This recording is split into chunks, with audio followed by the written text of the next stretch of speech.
નમસ્કાર મિત્રો, સ્વાગત છે તમારું અમારી આ યુટ્યુબ ચેનલ જ્ઞાન યાત્રામાં। મિત્રો, દેશભરમાં મહિલા અને બાળ વિકાસ વિભાગના નેજા હેઠળ ICDS પ્રોજેક્ટમાં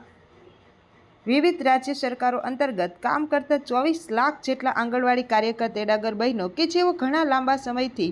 પોતાના પડતર પ્રશ્નોને લઈને અને સરકાર સામે આહવાન કર્યું હતું। મિત્રો, સરકાર દ્વારા છેલ્લા 2 દાયકાથી આ બહેનોની ઉપેક્ષા કરવામાં આવી હતી, પરંતુ કોઈપણ જાતને તેમની માંગનો સ્વીકાર કરવામાં આવતો નહોતો। હાલમાં મિત્રો, લોકસભામાં જે બજેટ સત્રનો ભાગ ચાલી રહ્યો હતો એમાં જે 4 એપ્રિલ સુધી નિર્ણય લેવાનો હતો અને એમાં કેન્દ્ર સરકાર કે જે 2018થી જ ICDS પ્રોજેક્ટમાં જે એક પણ રૂપિયાનો વધારો નથી કરાવ્યો તેના માટેની જે સરકારની રૂપરેખા છે એમના માટે જણાવ્યું હતું કે હાલમાં દેશની જે તમામ આંગણવાડી કાર્યકર બહેનો છે કે જેમને ડિજિટલ કરવાની સરકાર વાતચીત કરી રહ્યા છે, તો દેશના આ તમામ આંગણવાડી કાર્યકર વર્કરોને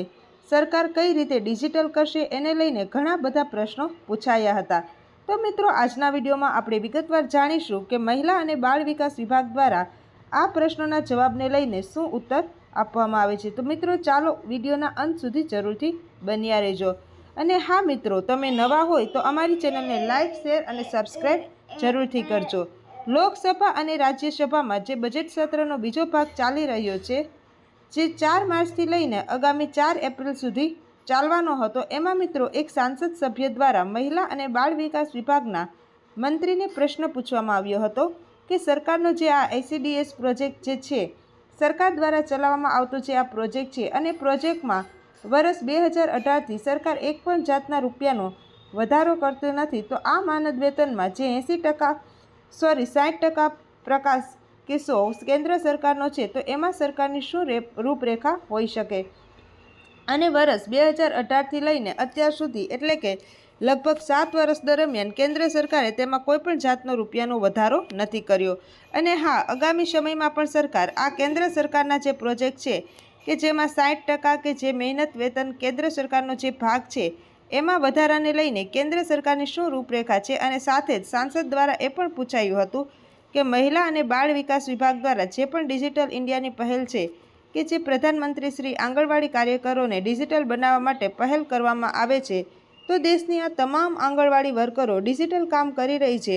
અને જે પોષણ ટ્રેકર માટે જે ભારત સરકાર સામે આંગણવાડી અને પોષણ સુરક્ષા 2.0 કાર્યક્રમ છે, તેમાં આ કાર્યક્રમ બહેનો જે છે ઓનલાઈન જે કામ કરે છે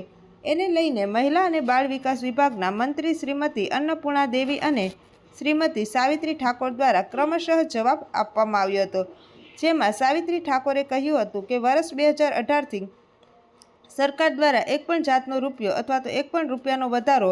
આ પ્રોજેક્ટમાં નથી કરવાનો। પરંતુ મિત્રો, છેલ્લા 3 વર્ષથી નાણાં વિભાગ સાથે આ બાબતને લઈને વિચાર વિમર્શ ચાલી રહ્યો હતો, પરંતુ ટૂંક જ સમયમાં માનનીય શ્રી વડાપ્રધાન નરેન્દ્રભાઈ મોદીની અધ્યક્ષતામાં નાણાં વિભાગ દ્વારા મહિલા અને બાળ વિભાગ વિકાસના સચિવોની મિટિંગનું આયોજન કરવામાં આવ્યું હતું। આ જ મિટિંગમાં સરકાર દ્વારા જે વર્ષ 2018થી લઈને કેન્દ્ર સરકારના જે ICDS પ્રોજેક્ટના માનદ વેતનમાં 60% જે હિસ્સો કેન્દ્ર સરકારનો છે જેમાં વધારો કરવામાં નથી આવ્યો, પરંતુ મિત્રો પ્રધાનમંત્રી મારફતે જે વધારો કરવાનું સૂચવે છે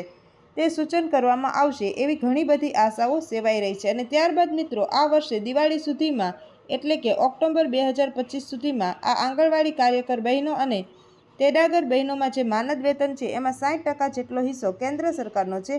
જેનો વધારો સરકાર દ્વારા જાહેર કરવામાં આવશે। અને ત્યારબાદ કોઈ પણ કર્મચારી પગાર વધારો હોય, મોંઘવારી વધારો હોય કે ભથ્થાઓનો વધારો હોય અથવા તો આ પગાર પંચ તમામ બાબતોને લઈને મિત્રો નાણાં વિભાગ સાથે પરામર્શ કરવો જરૂરી હતો,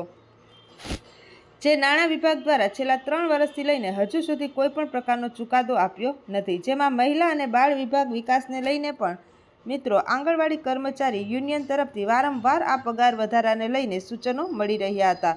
પરંતુ મિત્રો સરકાર મહિલા અને બાળ વિકાસ વિભાગ છે જેમાં પ્રધાનમંત્રી શ્રી નરેન્દ્રભાઈ મોદીની અધ્યક્ષતામાં ચોક્કસથી આ બાબતને લઈને કોઈ પણ દબાણ કરી અને એમાં પગાર વધારો જાહેર કરશે એવું સાવિત્રી ઠાકોરે લોકસભામાં કહ્યું હતું। અને સાથે જ મિત્રો દેશની તમામ આંગણવાડી વર્કર્સો કઈ રીતે કામ કરે છે, કઈ રીતે ડિજિટલ છે તેને લઈને અન્નપૂર્ણા દેવીએ જણાવ્યું હતું કે ભારત સરકાર દ્વારા હાલમાં પોષણ ટ્રેકર 2.0 અને સક્ષમ આંગણવાડી 2.0